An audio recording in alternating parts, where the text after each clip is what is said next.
La Revolución Nacional de 1952 en Bolivia fue uno de los acontecimientos más trascendentales del siglo XX en Bolivia. Significó un cambio radical en la estructura política, económica y social del país. Por primera vez en su historia, las grandes mayorías indígenas, campesinas y obreras accedieron al poder político, rompiendo con el viejo sistema oligárquico y excluyente que había gobernado Bolivia desde la independencia. Este proceso revolucionario, impulsado por el movimiento nacionalista revolucionario MNR y apoyado por las masas populares, transformó profundamente la nación. Sus reformas, la nacionalización de las minas, la reforma agraria y la implantación del voto universal cambiaron el rumbo del país, consolidando el nacimiento de una Bolivia moderna, más democrática e igualitaria. Antecedentes históricos. El viejo orden boliviano. Durante las primeras décadas del siglo XX, Bolivia era un país profundamente desigual y dependiente de la minería. El poder económico y político estaba concentrado en manos de una minoría de empresarios políticos conocidos como la oligarquía del estaño, representada por los llamados varones del estaño. Simón Patiño, dueño de la compañía estañífera Patiño Mines. Carlos Víctor Aramayo, con importantes operaciones mineras y financieras. Mauricio Holchi, empresario minero e industrial. Ellos controlaban la riqueza nacional, la política y las relaciones internacionales. Mientras tanto, la mayoría indígena y campesina vivía en condiciones de servidumbre en las haciendas bajo el sistema del pondueaje, que obligaba a trabajar gratuitamente para los terratenientes a cambio de un pedazo de tierra. Los obreros y mineros, por su parte, soportaban largas jornadas laborales, bajos salarios y represión sindical.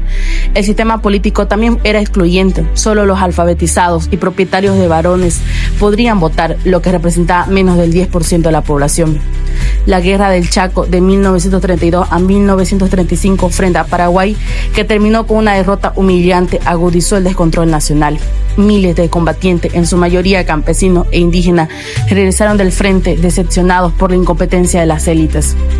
De este descontento surgió una nueva generación de jóvenes oficiales y líderes nacionales que comenzaron a cuestionar el sistema.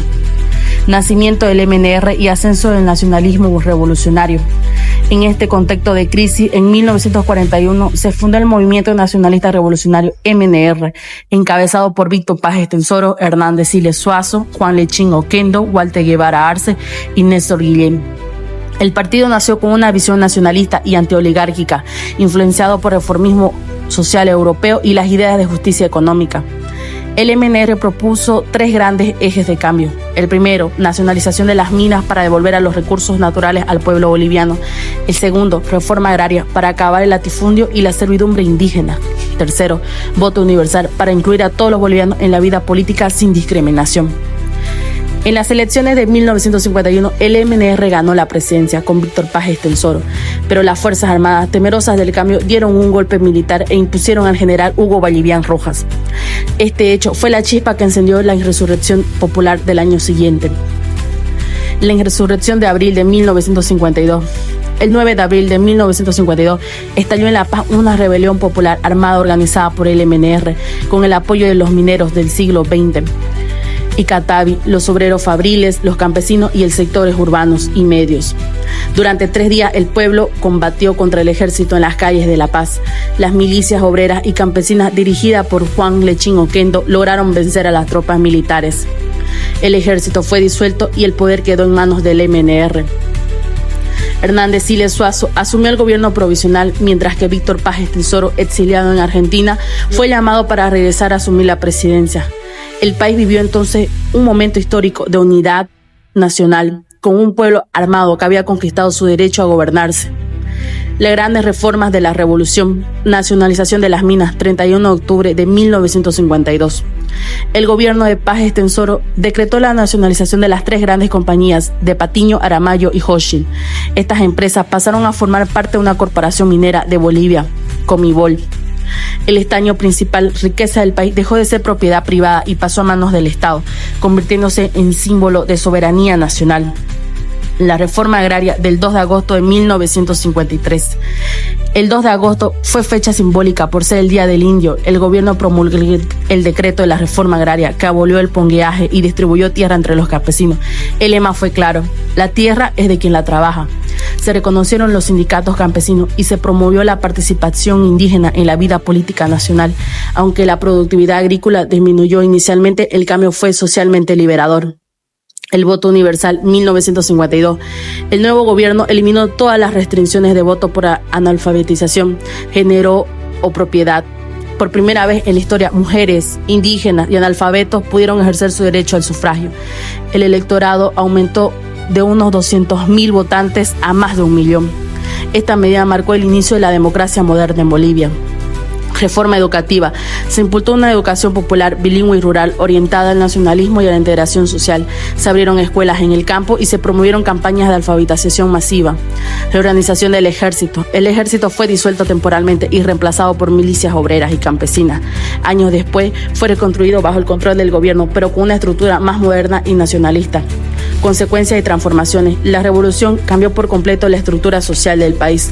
Políticamente, rompió el dominio de la oligarquía y dio un paso al sistema más participativo. Económicamente, el Estado se convirtió en el actor central, controlando la minería, la banca y parte del comercio exterior. Socialmente, se integró por primera vez a los pueblos indígenas y campesinas, que pasaron de ser excluidos a ciudadanos plenos. Culturalmente, se fortaleció la identidad nacional, reconociendo el valor de las raíces indígenas. Sin embargo, también surgieron dificultades. La administración de las minas nacionalizadas fue deficiente. Se produjo inflación y crisis económica. Hubo conflictos internos dentro del MNR, especialmente entre la ala sindical de Juan Lechín y los sectores moderados. A pesar de los problemas, la revolución de 1952 marcó el nacimiento del Estado boliviano moderno, el fin del ciclo revolucionario. El proceso revolucionario se extendió durante más de una década. Entre 1952 y 1964 gobernaron Víctor Paz Estenssoro desde 1952 a 1956, Hernando Siles Suazo desde 1956 a 1960, Víctor Paz Estenssoro nuevamente desde 1960 a 1964. Durante estos años se consideraron las reformas, pero también surgieron tensiones internas y crisis internacionales. En 1964, un golpe militar liderado por René Barrientos y Alfredo Obando Candia derrocó a Paz Estenssoro, poniendo fin al ciclo revolucionario del MNR. Sin embargo, las transformaciones estructurales de la revolución permanecieron irreversibles. Conclusión. La Revolución Nacional de 1952 fue un parteaguas en la historia de la vida boliviana. Significó el fin del viejo orden oligárquico y el inicio de una nueva era de justicia social y participación popular. Por primera vez, los indígenas, campesinos, mujeres y obreros fueron reconocidos como protagonistas de la nación. Aunque con errores, conflictos y crisis, su conquista, el voto universal, la reforma agraria, la nacionalización de las minas y la exclusión social marcaron el nacimiento de la Bolivia contemporánea. Su legado sigue presente en la memoria colectiva del país y continúa inspirando al anhelo de igualdad, dignidad y soberanía. La revolución de 1952 no solo cambió la historia boliviana, convirtió al pueblo en el verdadero dueño de su destino.